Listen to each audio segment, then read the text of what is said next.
Good morning. Did anyone go out last night?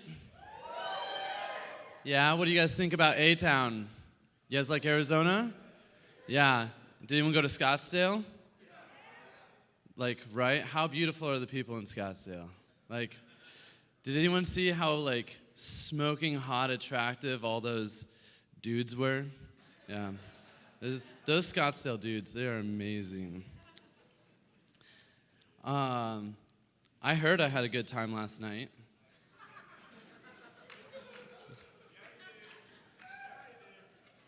And I know we're about to have a good time right now. So, thank you for making the commitment to being here for the first message on the last day.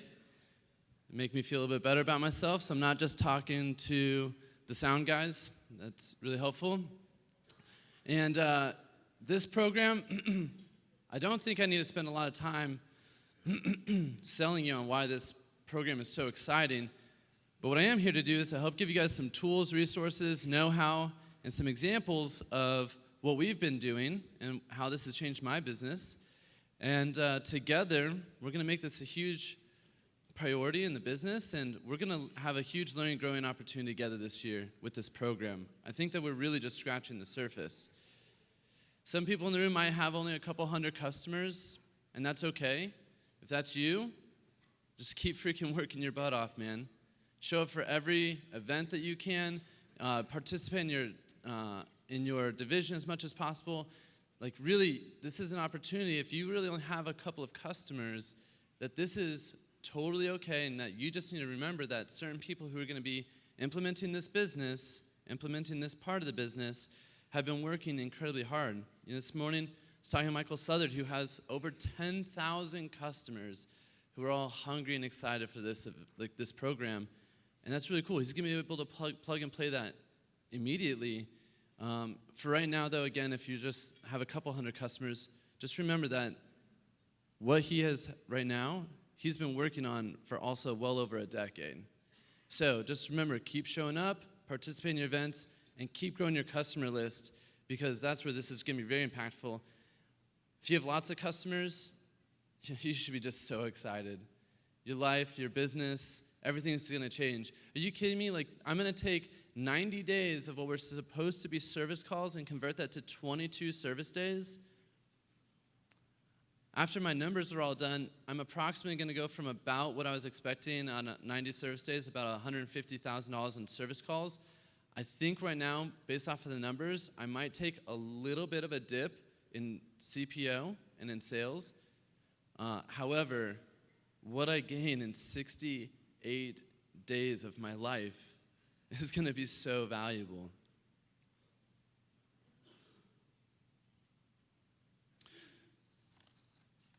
So in 2017, I ran 7 service events, just trying them out.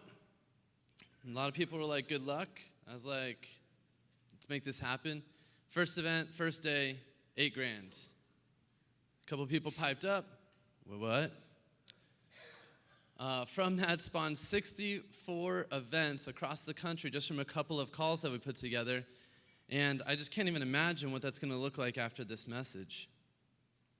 So my goal of this message is to instill within you the confidence of what you need to do in order to plan, organize, and properly execute service events. Today, I'm going to walk you through a couple of notes that we have kind of failed forwarded into, just to help kind of guide you.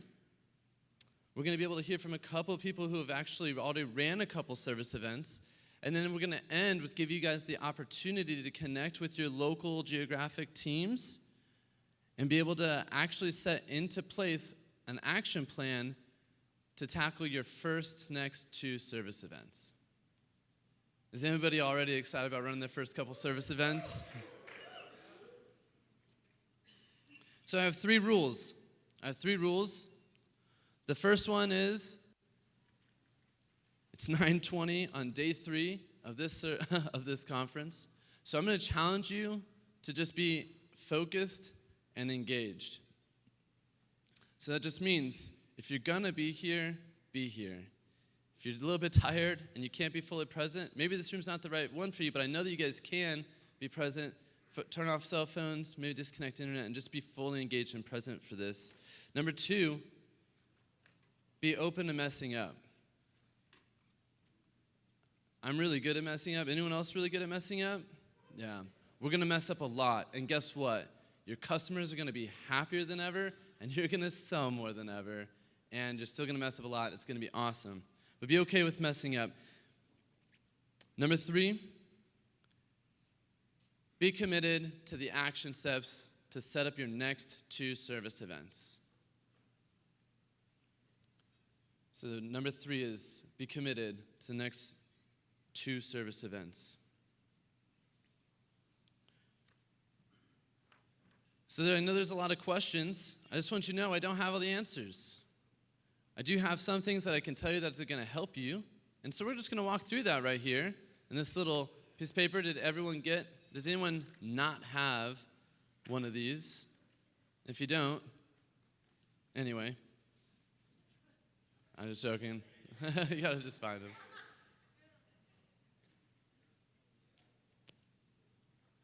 So let's just run through this really quickly here. So there's a couple of questions that you're going to have to organize and analyze before, in order to plan. So number 1, who's going to participate? This is going to be sometimes who can, who should, who shouldn't. Just so you know, if you're wondering, like from a general concept of, hey, how many customers do I need to have before I really can take advantage of this? Well, I'll tell you that if you can find an area where you have about 150 clients in about a 10 to 20 mile radius, for us in Arizona, that usually equates to about a 1-day event. 300 plus clients in about a 10 to 20 mile radius is about a 2-day event. Again, these aren't super crazy hard numbers. I mean, some areas a little bit more affluent, some areas not so much affluent. You're just gonna really have to consider for yourself, and you're never gonna know until you try. So again, these are just very ballpark numbers to help give you guys some structure and how to get your first event done. But just remember, it's not gonna be perfect, and we're gonna fail together a lot, and it's gonna be awesome. Number 2, where's the best part of town? Different areas have different accessibility. I would not recommend like downtown areas where there's tons of like tall buildings, or where, you know, a service event might be on like the 20th floor. Really what you're going for here is easy to find, easy to access, and something that's very important to understand is how far are customers in the area willing to travel?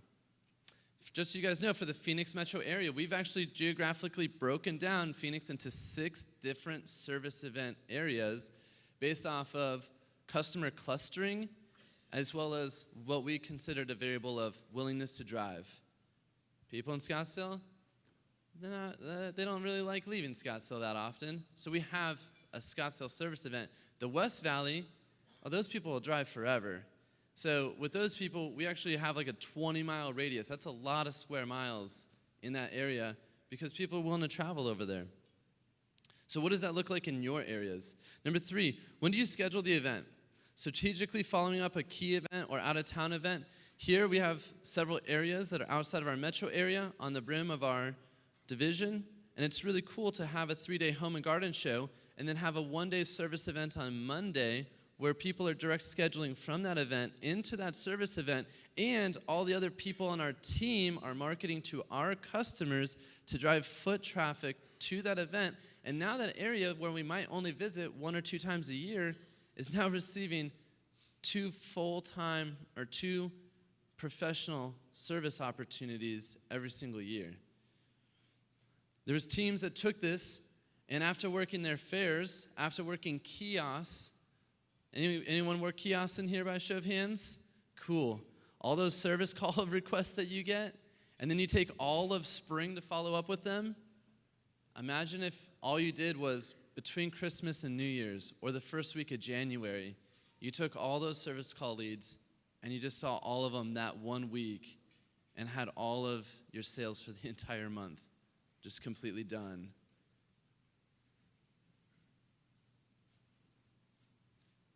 What's cool is when it comes to scheduling events in Arizona, we use this to supplement our show schedule. We found that weekdays are okay too. In fact, most of our 7 events this spring are actually going to be Monday, Tuesday events. What's cool is that, hey, again, if you don't know what's working or not working, just commit to the next 2 service events and reflect and be better next time. Number 4, finding potential venues. Cutco offices, kind of like a direct go-to thought. Can you do it there? Yes. Have people been successful in Cutco offices? Yes. You know what the problem with Cutco offices is? They're designed for and designed by college students. And sometimes they're not in a super great part of town. If that office has bars on the window, probably not a great place to host a high-end service event. So if you have to, and you want to have your first service to call event where maybe you have incredibly low overhead, sure, do it. But I'm going to really challenge you guys to really meet the standard and the quality of the brand that we have and seek out professional venues. Be the salespeople that you are and negotiate great leases. Build long-term relationships that you can connect with and have your entire service event program mapped out on an entire year basis and confidently have that as part of your schedule every year, year in and year out. At this point, we've been using hotel meeting rooms, some event venues, some banquet halls.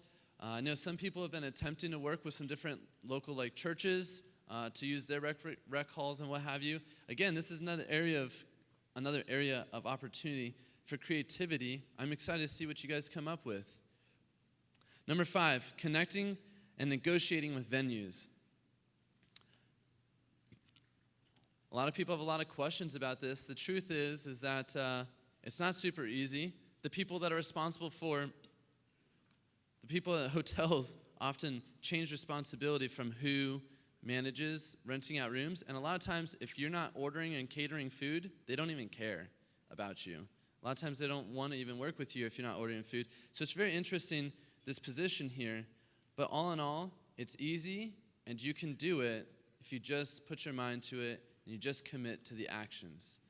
Some events, I've gone on the phone and within 2 calls, had an event locked down, negotiated, everything was perfect. I've also sat down for 3 hours and made 20 calls to 20 different venues to find someone that would be willing to work with me within the reasonable budget. It wasn't a super fun 20 calls, but I'll tell you what, now I've got an event on lockdown with a relationship with that hotel building manager, and now I never have to make those calls again. A lot of people have asked me about square footage. Again, this isn't perfect. I'm open to seeing everyone different designs here of how they open and operate their rooms. But just in general, if it's a one-person event, hey, you're working by yourself, typically fairly easy to do this in a 200 to 400 square foot room. A 2-person event, 400 to 600 square foot. 3 to 6 people, 400 to 1,000 square foot. And obviously, consider how that ratio grows. At this point, we've actually did a 2,000 square foot room, and we had 7 CSPs actually do an event here in Arizona, and that was awesome. It was a really long room, so we just put a bunch of booths together. It was like a 80-foot Cutco booth. Yeah, people just had to walk in, check in, and then just had to walk a mile and then just find and stop wherever their rep was. It was pretty fun.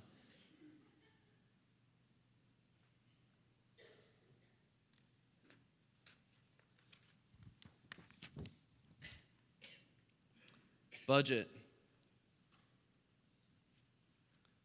I don't have a good, easy answer for this one either. You're going to have to just acknowledge this with you and your team and what you're willing to do. I just have to tell you that it is very awesome to connect with other reps, promote these things together, and what's cool is you get to split the costs. I mean, how cool would it be to have 4 people on your team working with you, divided out a $400 a day charge, be able to have 15 people who are coming to see you. I mean, think about this at a show. You sit there, and you stand there, and you wait, and you just keep that smile on your face because you never know when that next customer is going to come up. And it only takes 1 or 2 orders. You guys have heard that, right? To have a good day. You always need to be present and excited and ready to receive that, and you never know. And sometimes it comes at the very last moment of the day. Guess what? With service events, I know that tomorrow, Friday, when I have 16 people set for my service event and 16 on Saturday, instead of a show where, they're going to come at some point. I don't know. Now I know exactly when these people are coming, and they're coming to see me, and they're excited, and they're happy, and they're not allowed to walk around and think about it because they have nowhere else to go. You're mine. Anyway, I don't know why I went on that tangent on budget, but this is something for you to consider. Just consider the fact that, hey, a very centralized hotel in an urban area is probably going to cost more than a small town 2-star hotel. Just think about what's going to work. Think about what's working for you. I know that I'm willing to commit a little bit extra money to have a nicer hotel in a nicer part of town where my customers are going to feel like royalty and that I put in the effort than to cheapskate it and take a really danky hotel in a danky part of town. Negotiating. Something that didn't get put on here that I'd suggest that you do, name drop the local colleges that your district managers and region managers work with. For us, this is really, if I was to give you one tip when it comes to these negotiations, it is simply connecting with them, being personable, and getting it to the point where they're willing to offer you the lowest price possible that they are capable of.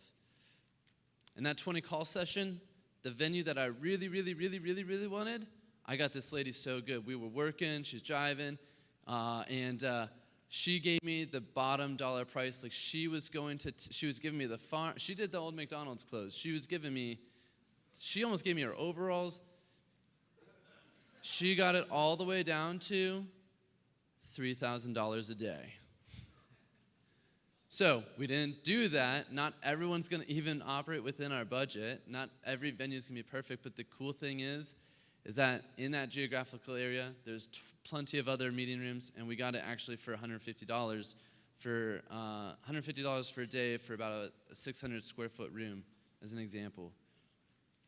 So really what this is getting to the point where they feel comfortable, just telling you what the bottom dollar they can allow you to do this is. And that just really means that you need to be really polite, really pleasant, name drop the college you're working with, and just ask them for $100 a day. They're going to laugh at you.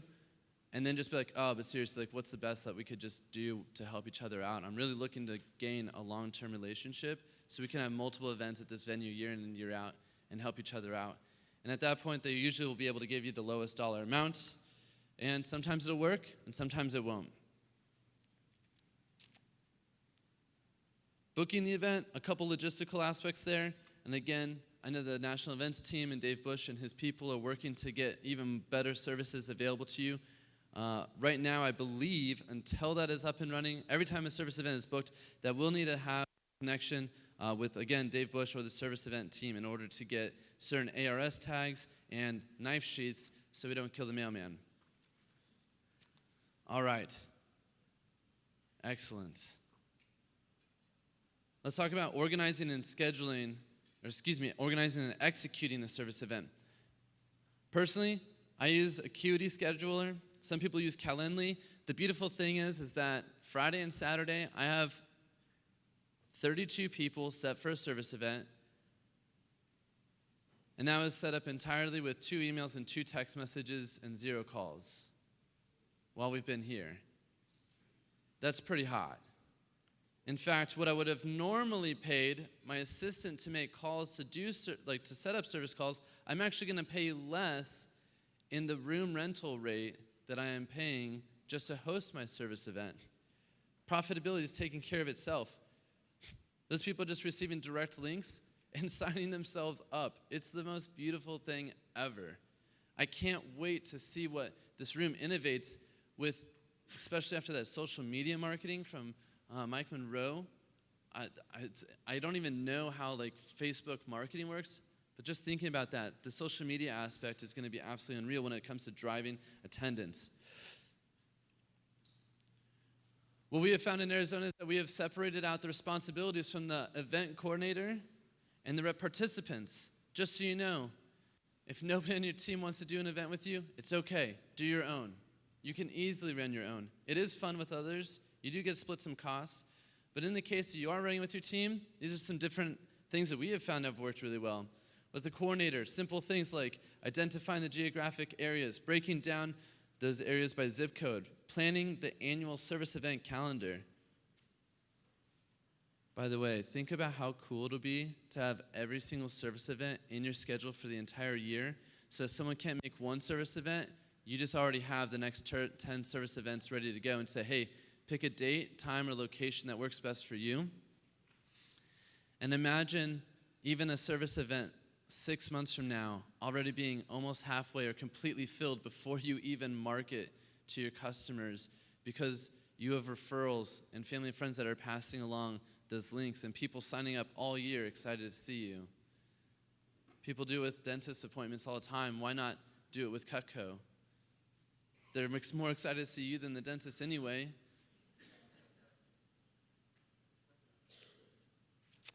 The service coordinator will research and negotiate the venue location and price. They will communicate all of that information with the rep participants. We have found that providing things such as food and beverages is extremely helpful. Think about a location that you've gone to where they just treat you like royalty. We're going to be, many of us, excitedly in Jamaica in a couple weeks. And what's the first thing they do when you walk into that lobby? They give you a drink. Yeah, that's pretty awesome.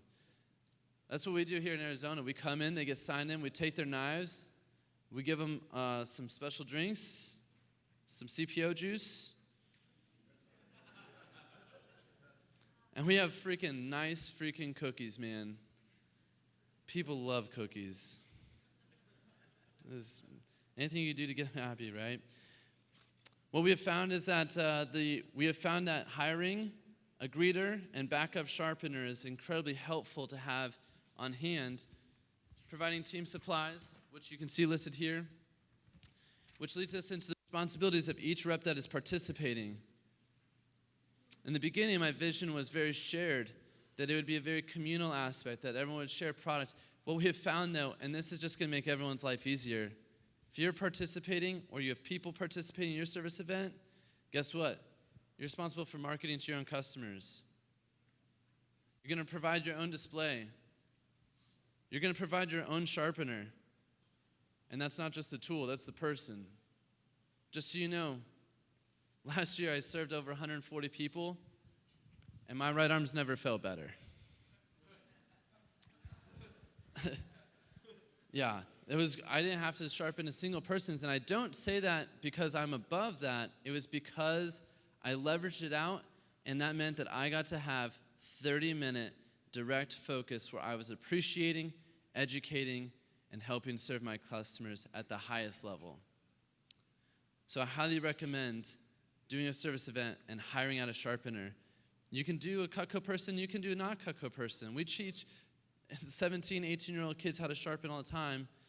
You can easily find someone on Craigslist, a college student, a local person, a local family or friend who's not in Cutco, who's going to have another show that they're working that weekend, or an assistant manager who flakes because, the manager called them in for that day of work. I highly recommend training and coming up with a compensation plan for your own sharpener, so again, that you can leverage your time and have someone who's always consistently there and not battling with another similar Cutco schedule.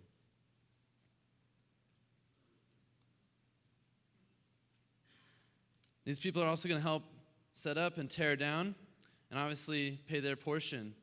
Thank you to Dave and the service events team. You can run these as service events under the chargeback program. Submit a booking request, they'll pay it up front. You can have your entire year of service events booked. You can have people participating in your event, not have to front all the money, and not be collecting money from other people on your team. Just run it through chargebacks.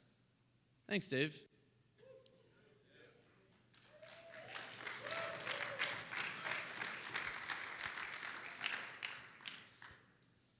We were clapping for you, Dave. Yeah, Dave.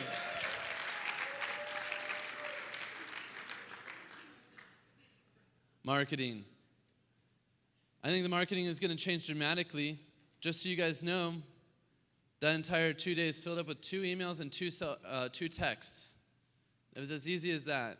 By the way, I have been actively serving my customers for the last 7 years, doing about 500 to 600 service events in the local Phoenix area every single year for all of those years.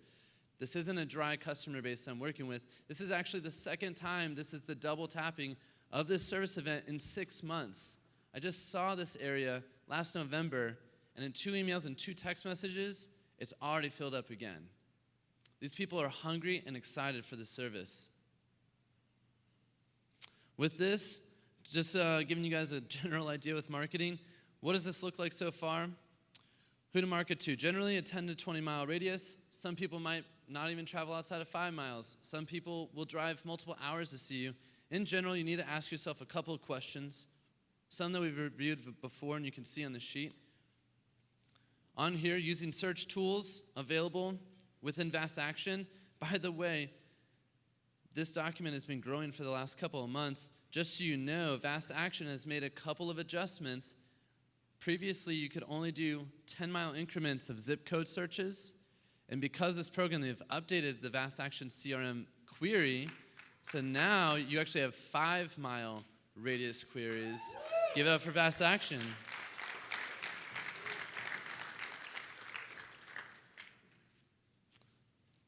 Communication sources, text message, emails.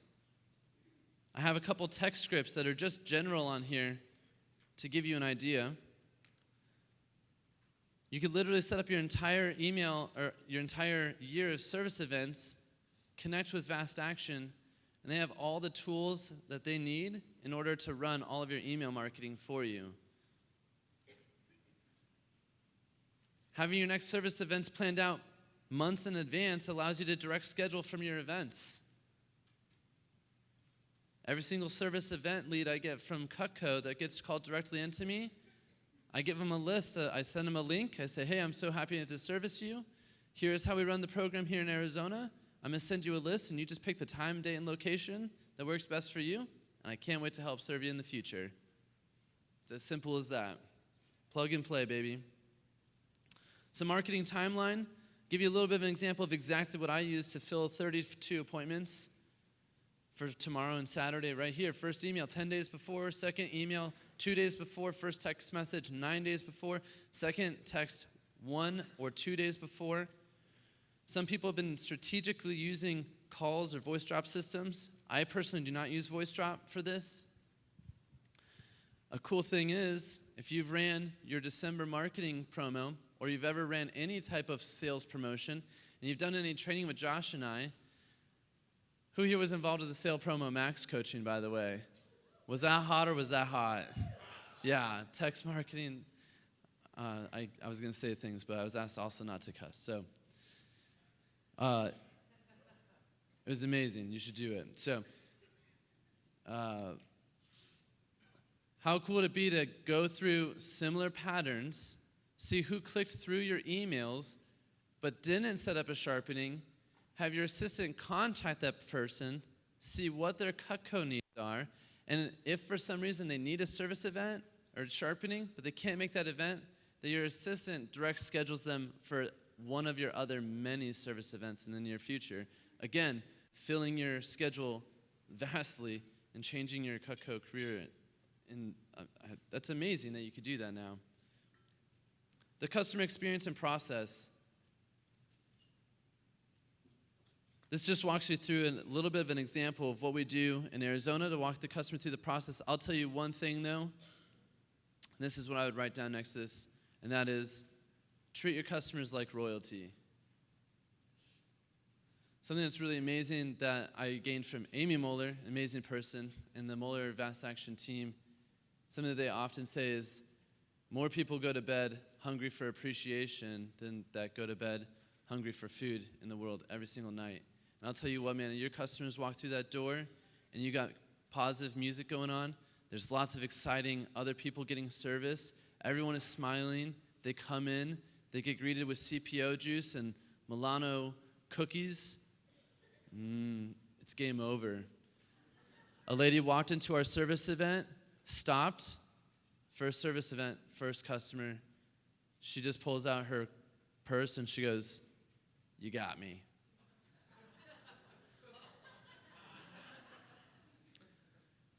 It ended up being a $1,000 order for someone who hadn't ordered the last 2 times I was out at her house, by the way. Customers they can't help themselves when you treat them like royalty and they walk into your Cutco candy store. It's pretty amazing. There are 3 tools that we do. One is professionalism. The second thing, which is number 3 right here, is actually going to be appreciation. And number 4 is going to be education. You need to teach your customers how to buy Cutco. You need to teach them to get in the concept of packages and programs rather than just strategically buying pieces and feel like they're helping you out. I literally had a lady who every year would sign up for sharpening, come over, and she'd have her credit card waiting for me, and she's like, "You're going to be so happy. I already know what I want." I'm like, "Sweet, what is it?" She's, "Table knife. Helping out with your goals. I'm so excited. I'm going to feed those children for like forever." And I'm like, "I drove 2 hours to be here. I know you think you're helping. It's like half a diaper right here after gas money. Need full diapers." So, educating your customers, what to expect today, what to expect moving forward. And in every service event, I have a big poster being made right now. Some service events, you're going to have big old whiteboards. I encourage you to have whatever is right here under education, huge and on the wall. And then it's going to be teaching your customers about the Cutco kitchen. Knife sets, cookware, flatware, the complete accessory program. Our gifting programs include personal, professional, or family program, and there's a lot of fun extras that you have no idea what you're talking about, so don't tell me that you have everything. What I simply tell my customers, and you'll see this line right here, is after I appreciate them, connect with them, show them pictures about my children and make them feel bad and want to buy from me, I simply say, "Hey, Miss Jones, the first thing we always do is, you started your Cutco set. We know you're happy with that. The first thing we do is we always finish that set." There's a couple different finishing options here with our upgrades. So if you have no idea what to talk about, we'll just show you that. Once you're done with your knife set, then you finish off the 3 other pillars of the Cutco kitchen. Most people didn't even know we had cookware or flatware, or about our newest program, the accessory program. "Well, you love your knives, right?" And they go, "Yeah." And you go, "Cool. Unfortunately, a lot of other things in the kitchen suck too, so we're here to help solve that problem," and that's what you do. Then we have gifting.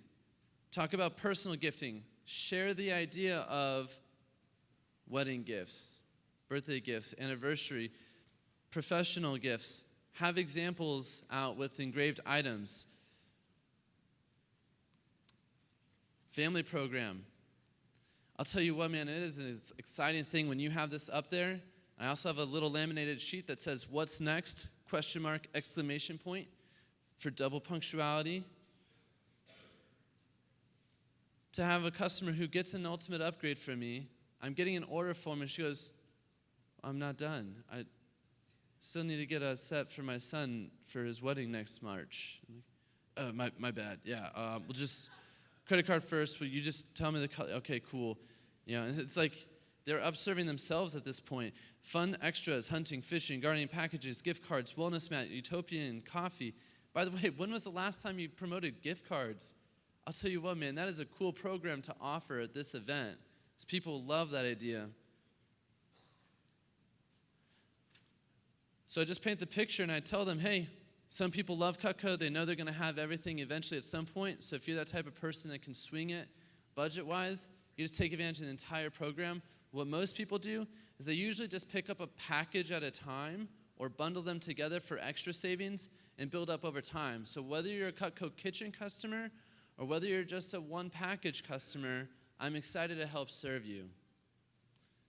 You guys see the framing there? It's packages, packages, packages.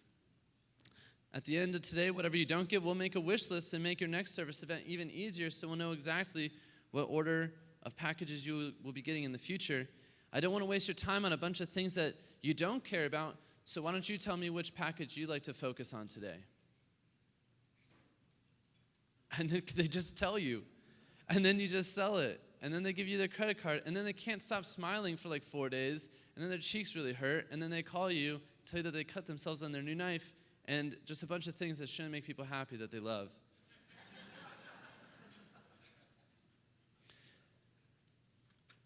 So here's the deal. We spend a lot of time just giving you some great abridged notes here. I want to let you know this program isn't perfect, but how cool is it that we have a program that's super not perfect, is incredibly profitable and making lots and lots and lots of people happy. Who's here is excited about investing in the service event program? I'd like to bring up just a couple of people so I don't have to talk to you this entire time. So if I talked to you a little bit earlier, can you please come to the stage? We can get some sweet music while you come up so it's not awkward. Energy. All right, it's Monday morning, whatever today is, Thursday. Today's an awesome Thursday. What I need you guys all to do, just stand up real quick. Stand up, stand up.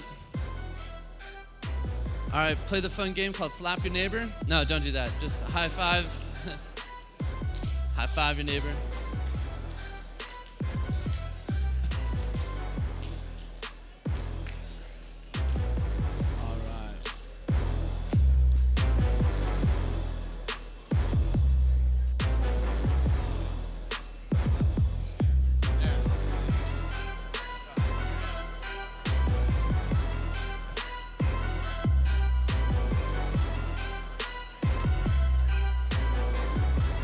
All right. Stop and stop. So I'd like to have a couple people just share a couple of quick things.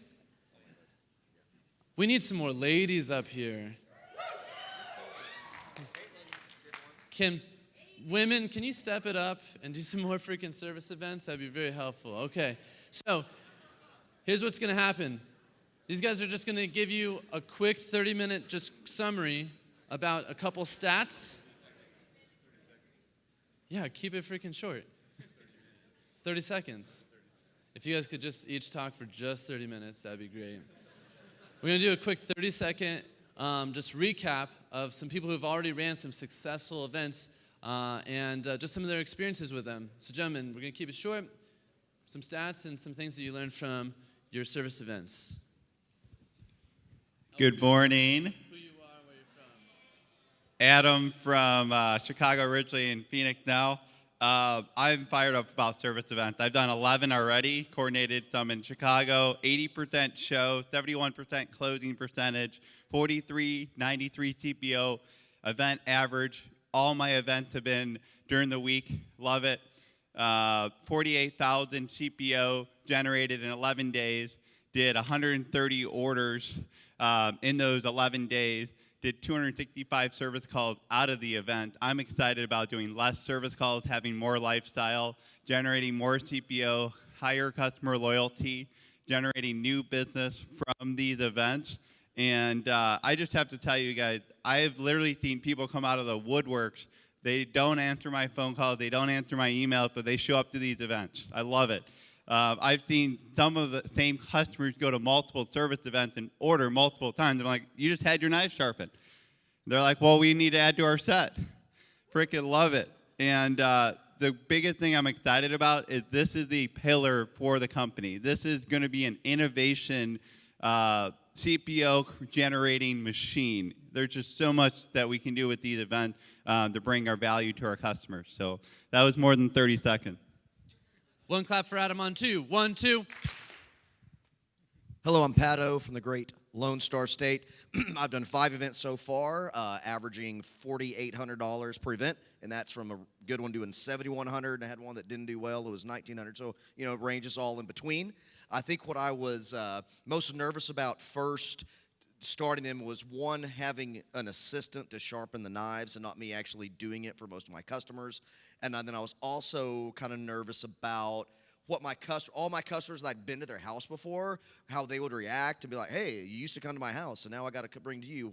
What's up with that? But what I found is the response is fantastic. Customers are so appreciative. They love it. It's convenient for them. Like Adam said, people that you haven't even contacted in years come out of the woodwork. So we're looking forward to doing another 3 or 4 here in the next couple months. And it's so great to produce that kind of CPO in such a short amount of time.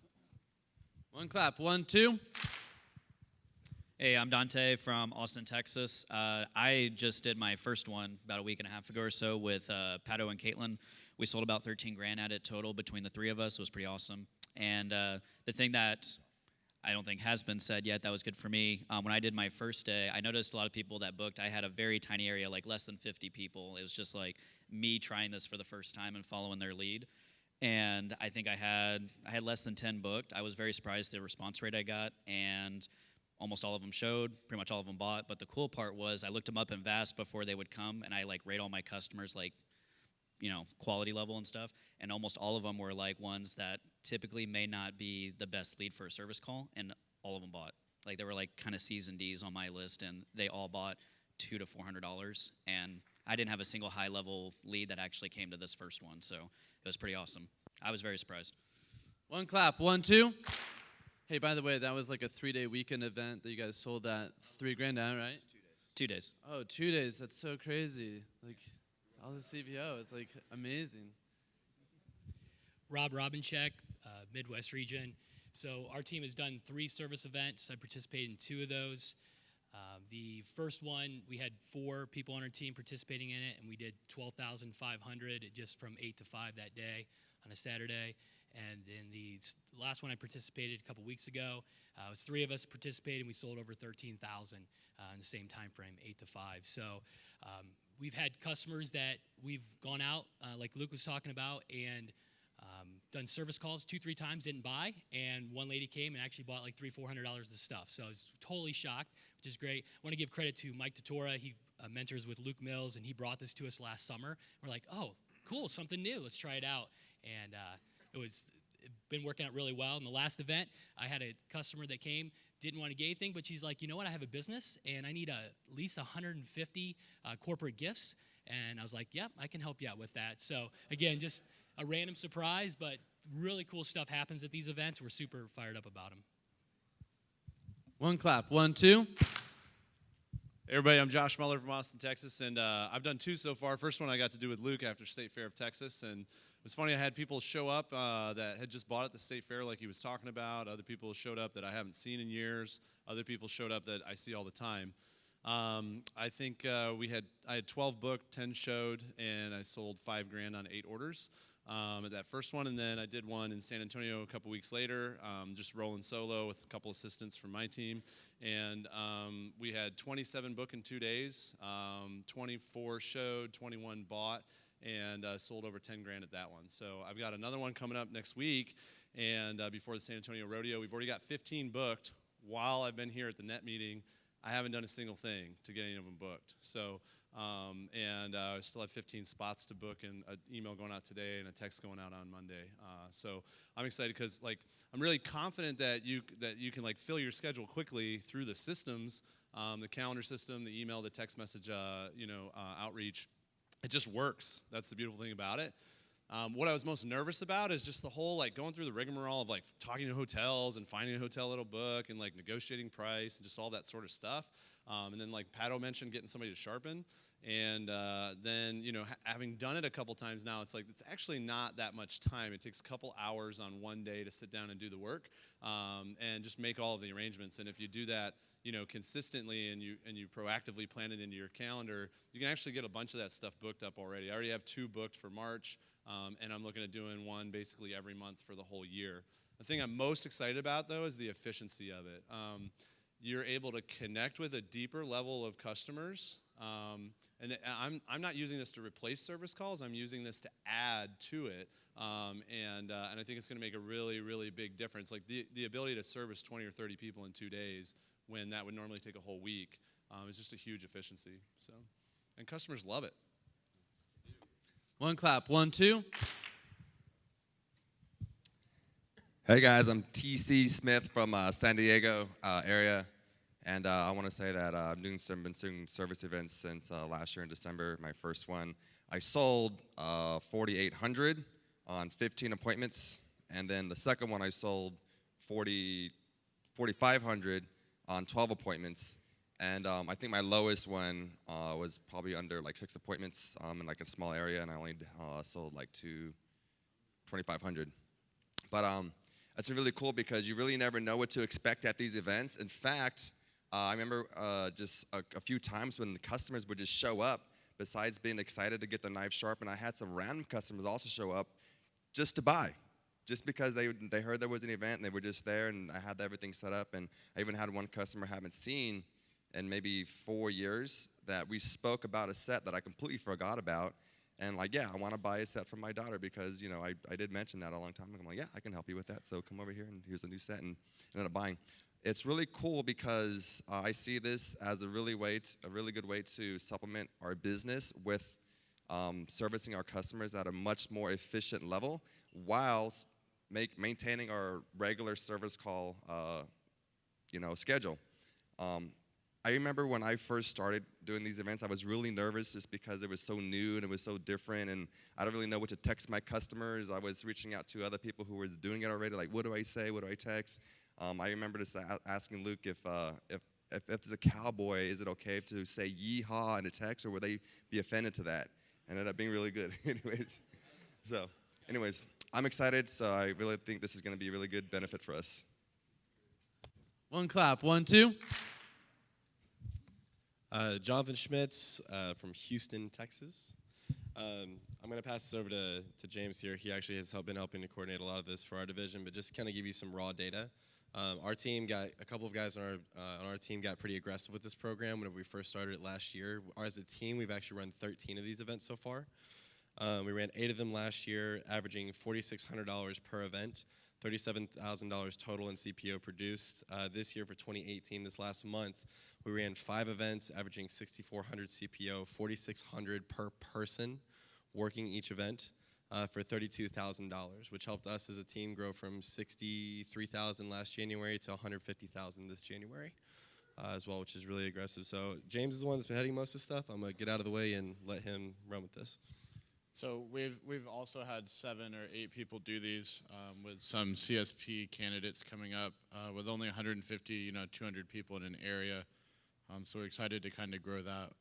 When we first started these, it's like, do we have enough customers in a certain area? Kind of like Luke said, this is brand new. How do we set up this? How do we book the room? Like, what are the scripts, things like that? And then the marketing, just like, how do you do your own marketing? So show management, what we actually did was just like Luke passed out that document, we actually made a document for our team that had everything that an individual would need to know, and it was just copy and paste. So that's how we've been able to scale it so quickly. So thank you for that and leading that. And the last thing, guys, we're shooting for 50% growth this year, and we think 20% of our growth is going to come from 45 sales and service events. So this week we've already divided Houston up, but I'm going to actually get the past ones we've used and add that to the document. So thank you. One clap, 1, 2. Are you guys freaking excited or what? Like, are you kidding me? So what we're going to do here is, I know there's quite a few questions.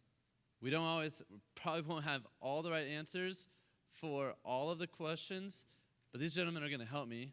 We're going to get this started with Michael Southern in the back. And if someone could help get him a microphone, let's just field a couple of questions, and then we're going to give you an opportunity to divide up into your local teams, your units. I know we got some people who are just here by themselves, and give you guys an opportunity to actively start planning your next couple service events. So let's get us kicked off here. This is literally a 20-second question. Just by a show of hands, who is not using CRM out of that group to market to their customers? Not using CRM to market to their customers. Thank you. How much did Vast Action pay you? Jeez.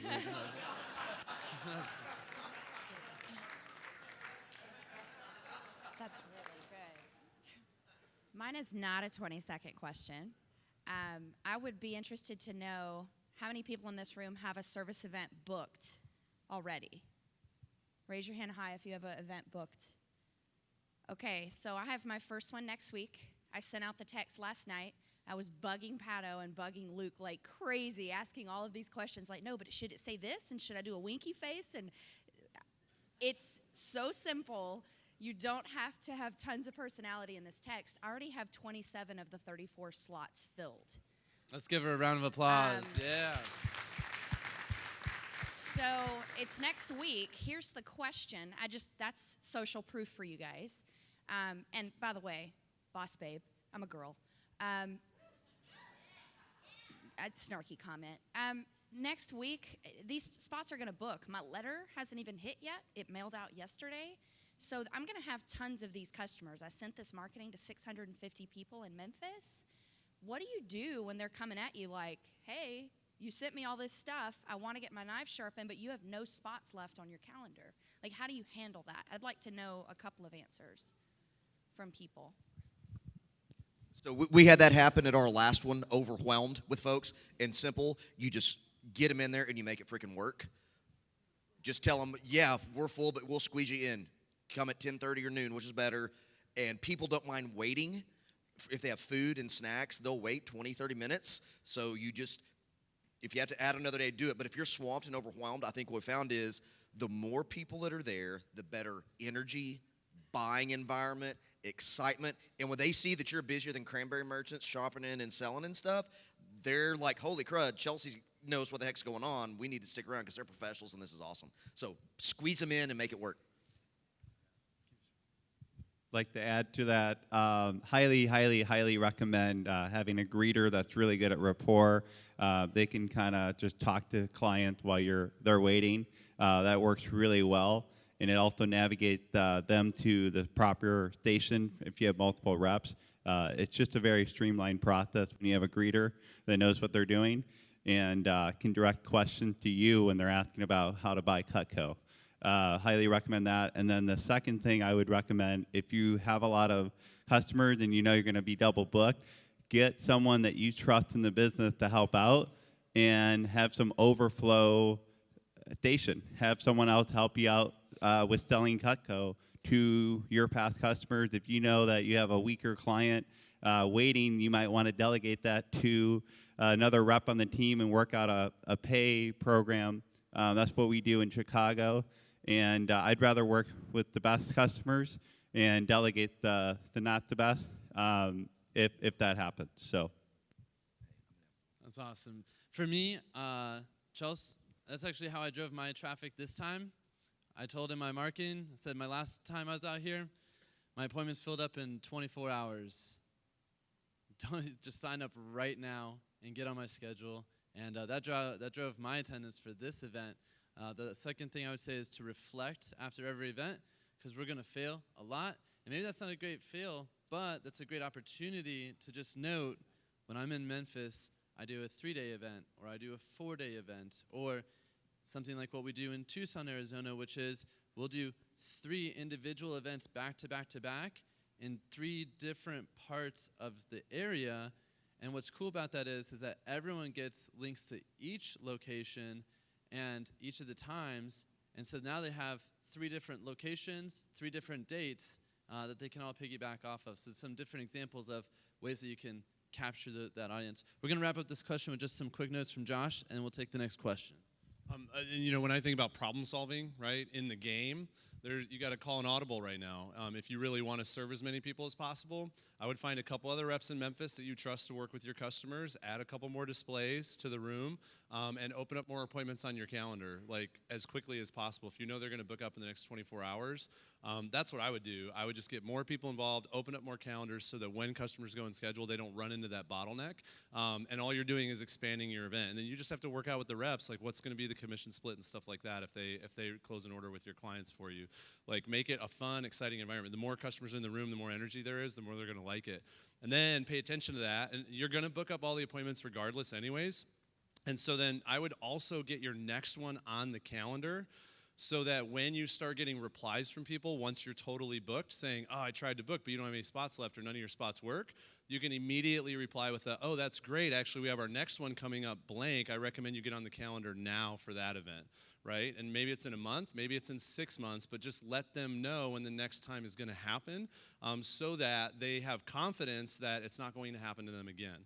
Now they have the knowledge ahead of everybody else because you haven't even marketed that next event yet.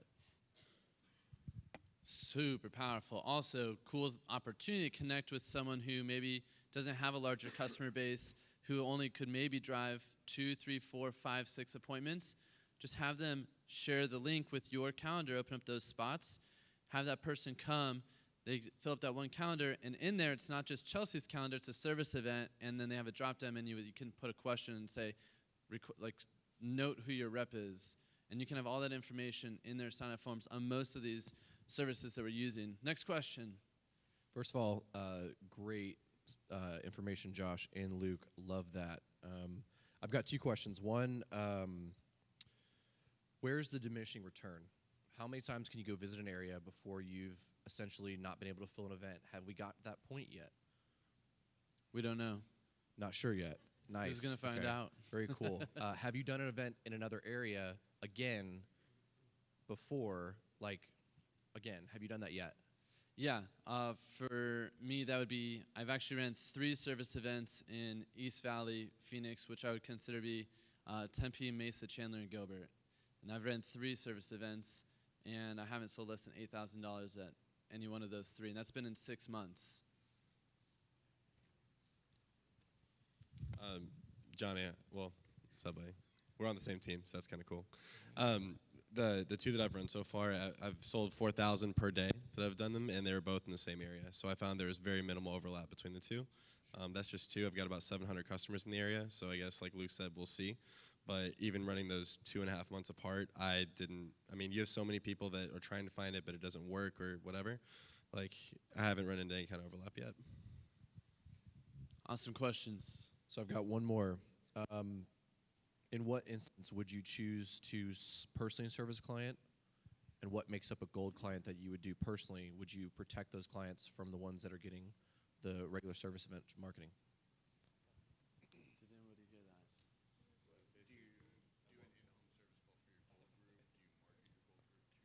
that? My bad. Here's the deal. I asked the same question to Luke months ago because my brain works in terms of layering and who do I market to and how do I target properly and all that stuff. It's such a new program, it's such a new service that I would just make it. Luke really encouraged me, just make it open to anybody and everybody, and then see who comes, see what customers think, see how people respond. I've had gold group clients show up and they freaking love it. And they just sit in the chair, they drink, drinks, they eat cookies, they shoot the crap, they fill out a testimonial for us, and then they buy some stuff and they take off. And, they love it. They think it's the most awesome thing in the world that they get to set an appointment. What my customers really, what I'm getting from them is they love this environment because it's how many customers have you met at shows that are now your clients? And when you try to go out and do a service call in their home, it's cool, but it's inconvenient, right? They have to set it, you got to go, la, la, la, right? There's some clients that are like that. And what they think about this is it's you're hosting your own private home and garden show for them. And it's their own exclusive thing. They set an appointment, they show up. If you scale out to where you have 2 or 3 people, all of a sudden there's 3 or 4 or 5 customers there all at the same time. They get to meet each other and network. So it's actually a really great place for your gold group clients to come. And so here's what I would say. I decided to go to a customer's home because that's the service they want the most. And they feel that's the best option for them. They want to come to a service event, that's great. If they feel that's the best option for them, they will schedule the service event based on the way the marketing is designed. They will just go, that's for me, click, schedule, done. That's it. I've had people reply and be like, hey, this is cool, but I'd rather you come out to my house. Okay, great. Now I'm building my service call leads as well, right? So I would just open it to everybody and just play with it until you find what works for you, and then go from there. Don't put barriers on it and boxes around it yet.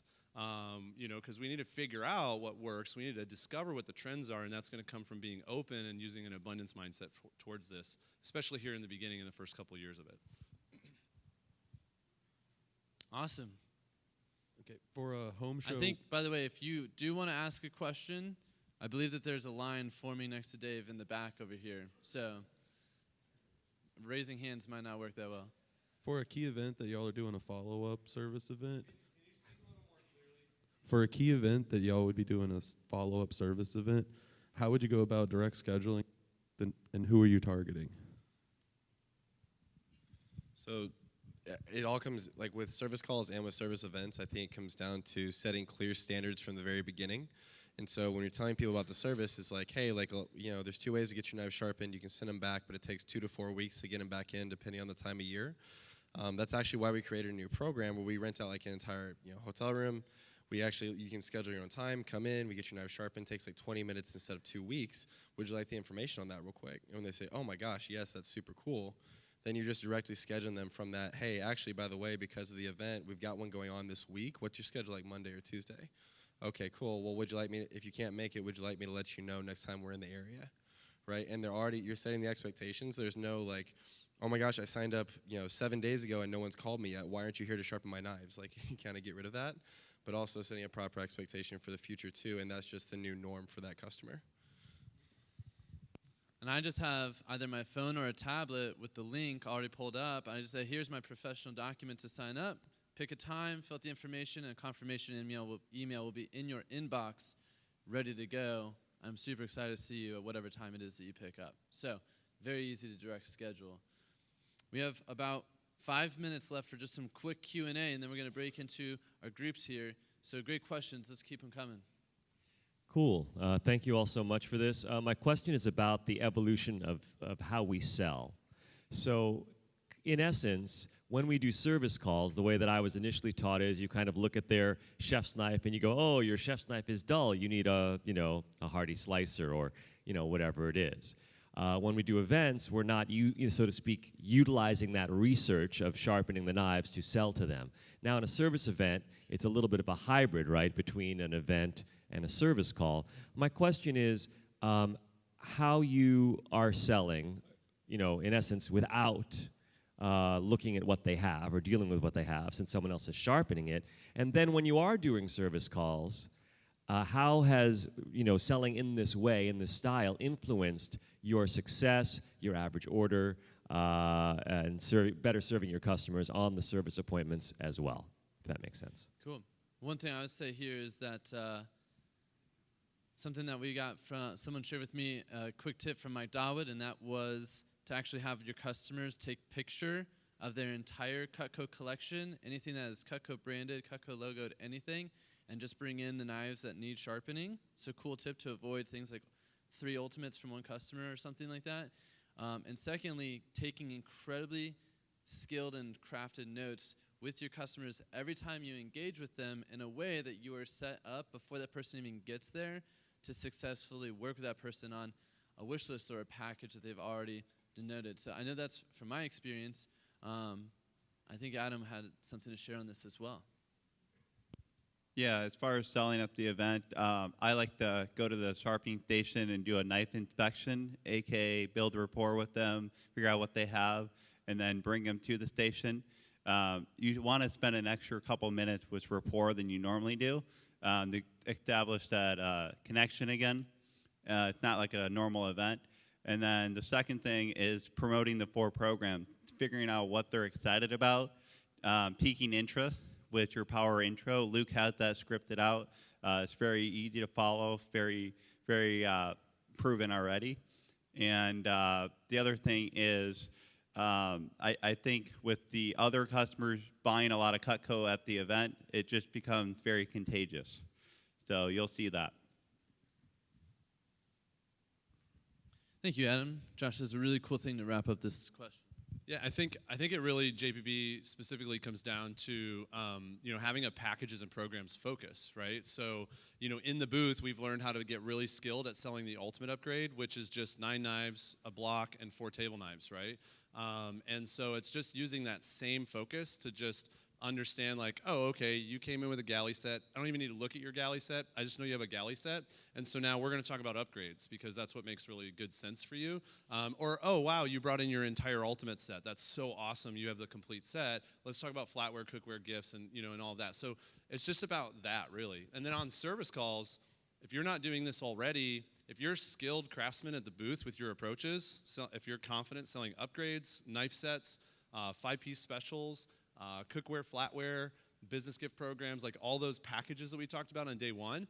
If you're good at that, you should and you're not taking that skill set from the booth and asking yourself, how can I apply this in my service calls are in my demos to help me make my demo and my service call more efficient, then you're doing yourself a disservice. So you need to start asking that question and start learning how can you tailor your booth approaches into your appointment approaches to increase your efficiency with your clients. So that instead of doing 90-minute or 2-hour or 3-hour appointments, you can do like 45-minute to 60-minute appointments, right? And so that's just a really good way to think about it. And service events is really just about doing the booth approach. And by the time you get to them, their knives should already be checked in and already be over at the sharpening station. So then at that point, you get to do what you do best, which is build value, build interest, build intrigue, and then find that interest and close that deal wherever it is. So, Awesome. Thanks, JPB. Yeah, I have two questions. One's a kind of a two-parter. My first question is, do you really stress for them to bring everything they have that's Cutco? Because I find that when I tell customers on the phone, make sure you have everything, not just the knives, I'll pack everything up, and then we're going through the catalog. Oh, I forgot I have the pruners. Oh, I forgot I have the pizza cutter, and so the box is already closed up. So do you really stress when you schedule it, bring everything? And then do you also stress to bring their block and say, like, hey, by the way, bring your block, because in case you want to upgrade, we're going to use that as a credit towards a larger set? That's my first question. Who feels that they can answer this in 1 minute or less? So I'd say yes. I've had them bring everything just for the exact purpose to know what they have and promote more. I say bring in the block. Bringing in the block is one of the easiest ways for a customer to bring their knives to the event. They put that in a box and go, and then it does help with the upgrade like crazy. So I say yes, bring everything, bring the block. It's easy. That's it. Okay, and then for the second question, I was reading you said ARS labels. Do you mean having prepaid labels there so they don't have to pay for the shipping, or just like our regular service call request forms? So until things change in the future, currently, Dave Bush is very generously, out of his own personal budget, is actually taking care of some ARS labels. Again, guys, can we give a round of applause for Dave for all the support on this?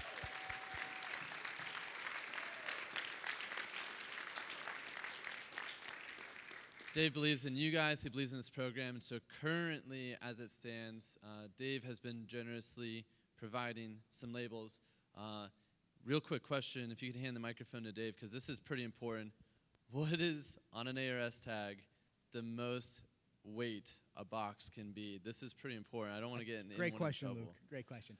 30 pounds. 30 pounds. 30 pounds. Okay. Don't be sending an 80-pound box of knives back to the factory, because then the factory has to pay a penalty fee for overweighting the ARS tag, and that's very expensive, and we want to be grateful for Dave's support. The fact that we don't have to out-of-pocket sometimes $20, $40, $100 just to help get these customers product service. So again, 30 pounds per box, and currently those are available. So the process here is you do everything to organize your event. You submit your booking request to the Only in Events team, and you follow that up with an email to Dave Bush at dbush@cutco.com saying, I have a submitted event. We are expecting to service approximately blank amount of customers. Thank you so much for generously providing sheaths and ARS tags, and you will have a beautiful package arriving at your door in about 10 days. So again, thank you, Dave. Thank you. Yeah. One quick thing to add to that is if a customer is sending back their knives, if they have to go back for, again, they can't sharpen it or it needs to be replaced, make sure they include a check or credit card for the return shipping. Stu Smith at the factory has made sure that we can do that. So again, so we don't run into issues at the factory because people aren't paying that return shipping fee. And then we had a question on Tuesday, the first day for the service event, about the 80 sharpener and the 82 sharpener. So if a customer sends back their 80 sharpener, they will actually replace it with a new 82 sharpener. In case anybody had questions about that, Stu verified that with me. Thank you. Yeah.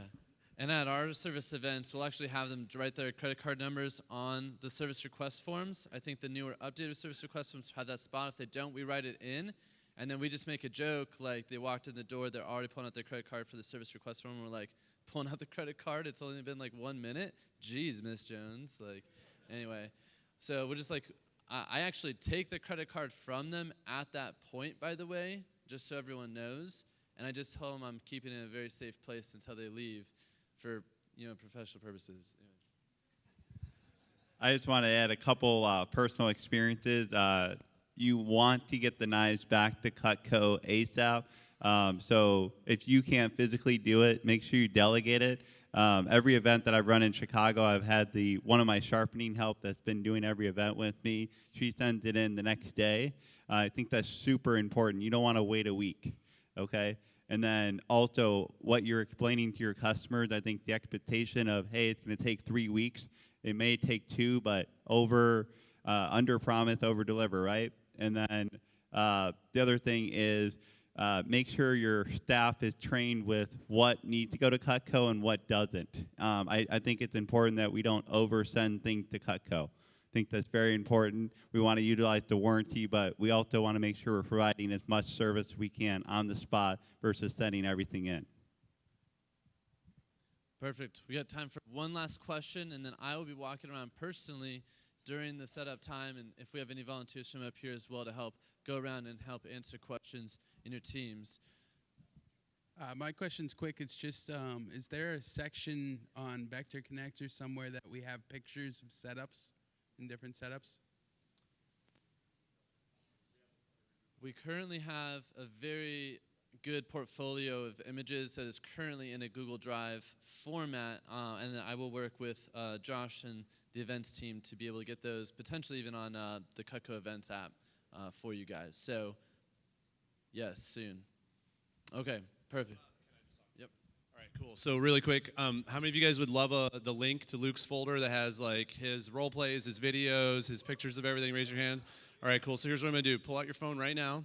I'm just going to offer this to you. Flood my inbox for me, and then we'll make sure you get that information after the net meeting is over. So just cspjosh@hotmail.com. Send me the email, and just put in the subject line service event info. So service event info. What we'll do, we'll put together the list, and then we'll email it out to everybody. Just an email with a link to Luke's folder, and you can go in there and access it. And here's the cool thing. Anytime Luke creates a new document, he'll just put it up in the folder, and it will always be there for you. Anytime he updates a document, he'll just update it in the folder, and it'll be there for you. And it could also be a place, if Luke is cool with it, where we can upload our own videos and our own like little things that we learn about the program too, and we can just make it a community folder where we're all uploading things that we learn and tips that we have, and pictures of our displays and stuff like that, if everybody's cool with it. So so just send me that email really quick right now. I'm really just stalling right now while you send the email. So cspjosh@hotmail.com. Put in the subject line service events info, and then we'll get you guys that info. And just make sure you include your name and your zip code so I know who you are and where it's coming from. So, hey, thank you each of you guys up here on stage for taking the dive with me, and thank you guys for sharing the goods. Can we give these guys a round of applause, please?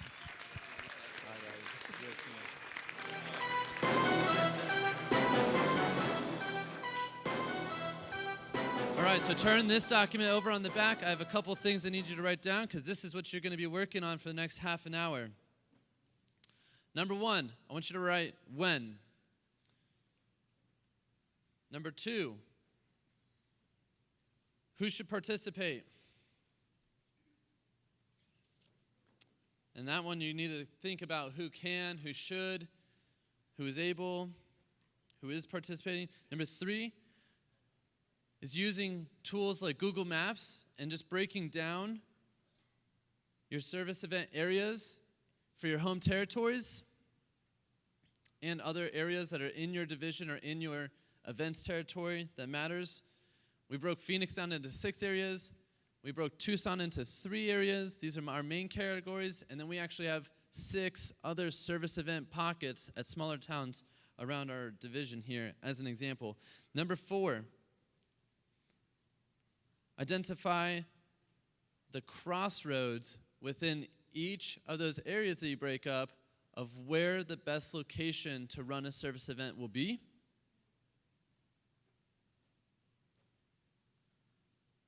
Number 5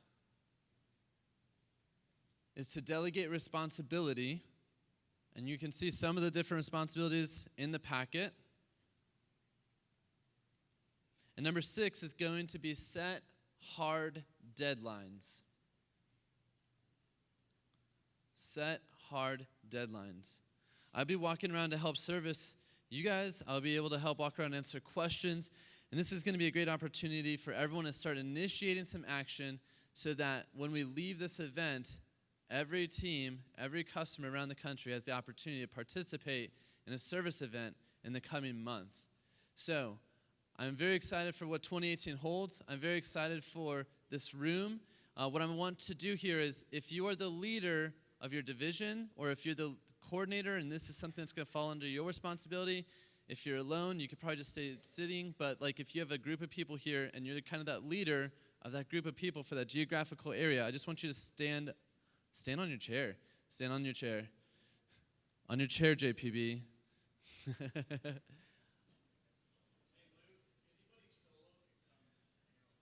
All right, if you're lonely, go hang out with James Rushing and his team.